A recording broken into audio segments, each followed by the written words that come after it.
Hello, and thanks for joining me for the last installment from my recent Greek island getaway. In my previous videos, I showed you around the beautiful and historic island of Rhodes, but in this video, I'll take you along on a quick ferry ride over to nearby Symi Island. I hope you enjoy. There are quite a few boat companies, both big and small, that can take you from Rhodes to Symi. And after talking with someone at their booth along the waterfront in Rhodes, we ended up purchasing tickets to go with Dodekaniso Seaways, and we had a really great experience.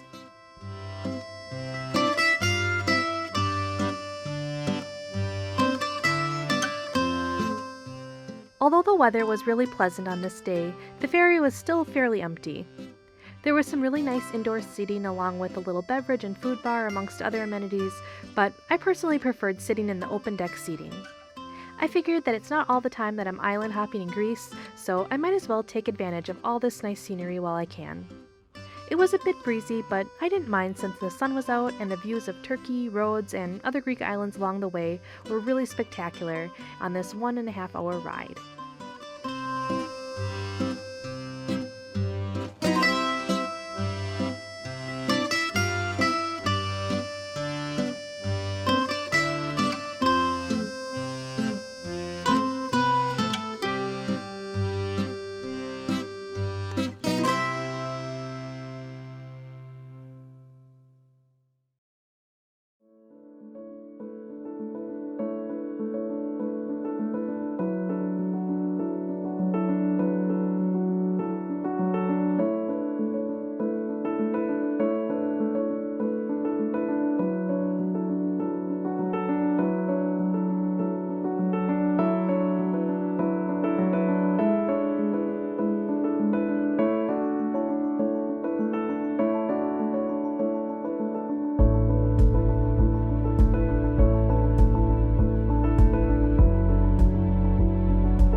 Disembarking proved to be a very quick process, and luckily we purchased tickets ahead of time with Dodekaniso Seaways to be picked up right by the port by their shuttle service that would take us to our first destination, which is on the other side of the island. There are other buses as well as rental cars available near the port, but this pickup was a great deal at €7 and was waiting for us right next to the ferry.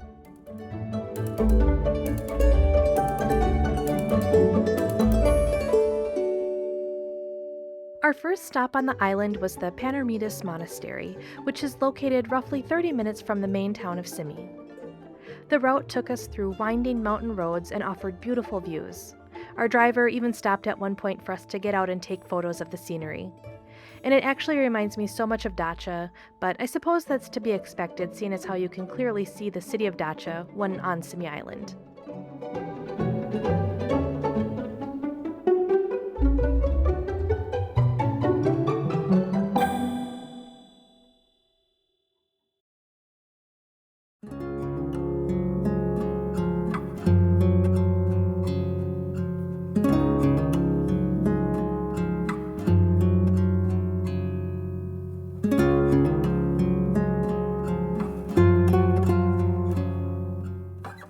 Our van shuttle allowed for an hour visit at the monastery, which at first I was concerned wouldn't be enough, but it turned out to be more than enough time.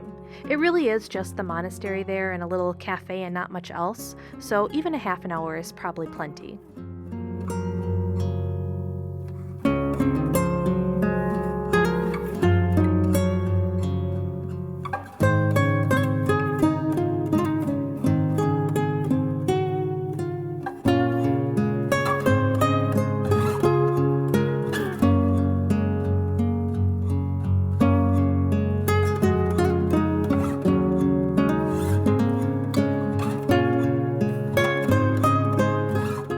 The monastery is from the 18th century and sits just next to a small inlet with the most beautiful and clear turquoise waters. Upon entering the pastel yellow monastery, you'll see the Church of the Archangel Michael. He was said to be the patron saint of sailors, and there's a large silver icon inside dedicated to him. Although unconfirmed, the church is said to be built upon the ruins of an ancient temple and may originally date back to as far as 450 AD.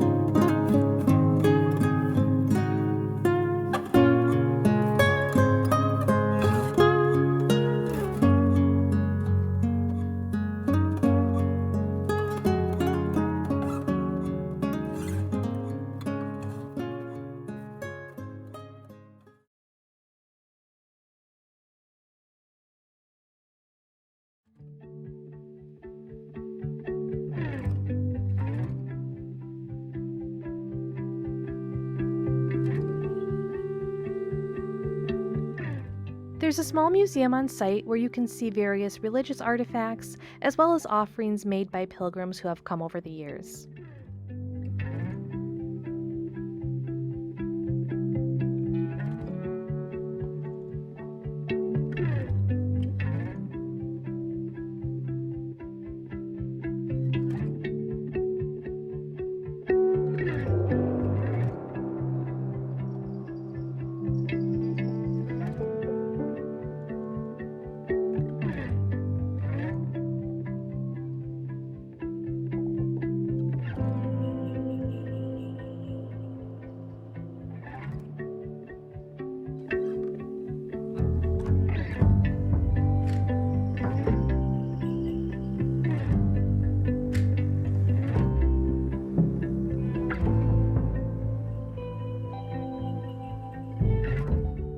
The grounds of the monastery, though, were the most enjoyable part for me. The small courtyard with its traditional black and white pebble mosaic floors and the beautiful plant life gave this place a very calming feeling.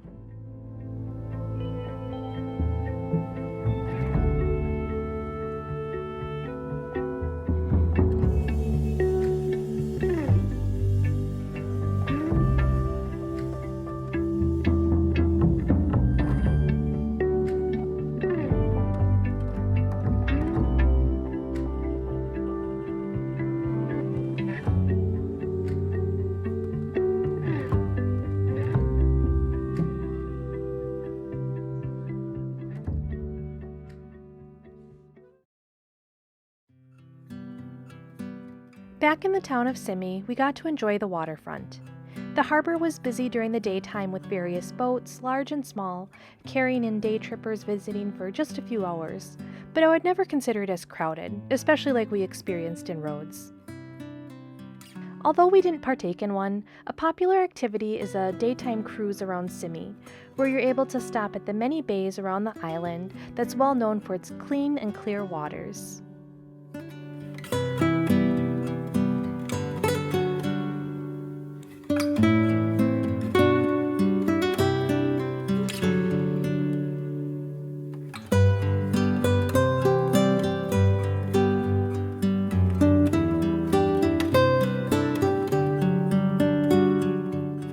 The population is only around 3,000, although it used to be much higher. Tourists come to enjoy the local beaches. Just taking a walk on the road leading out of the harbor, you'll run across various small beaches with the most beautiful and calm, crystal clear water.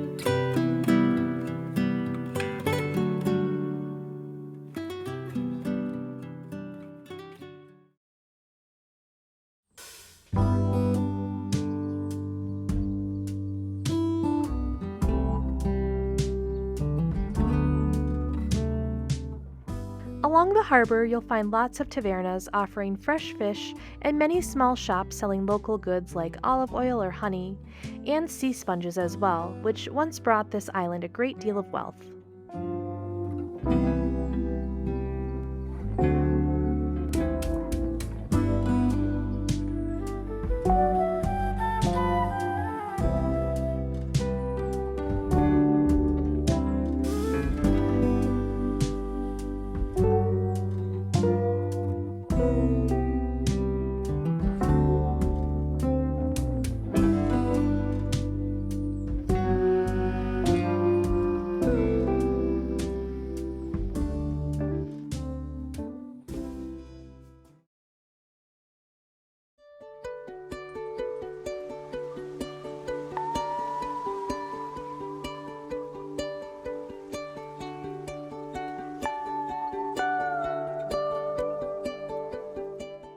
Although Simi may lack a lot of must-see tourist sites, it seems people come here more than anything to relax and take in the views.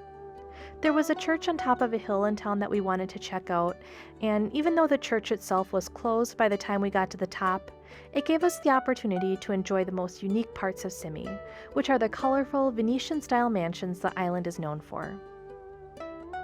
They're actually considered as protected settlements, and so any restorations must follow strict guidelines.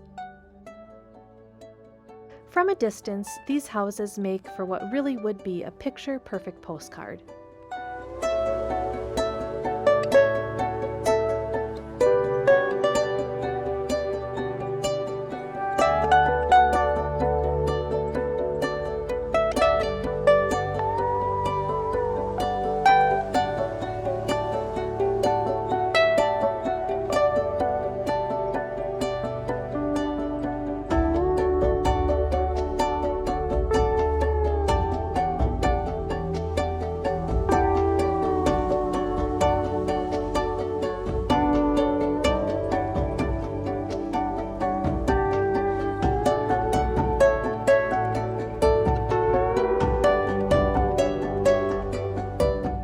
This day trip to Simi turned out to be a perfect escape from the much larger Rhodes Island nearby.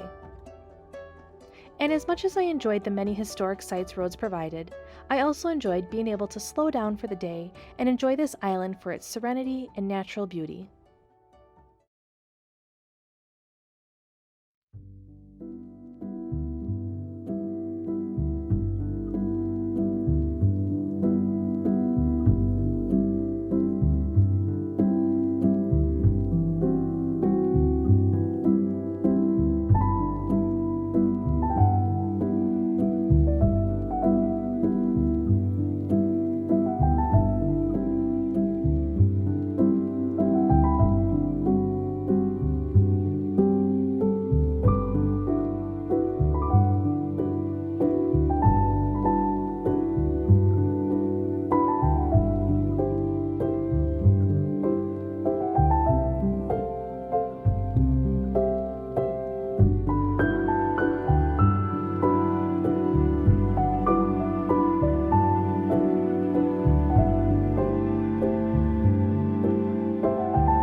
Thank you so much for taking the time to watch this little video.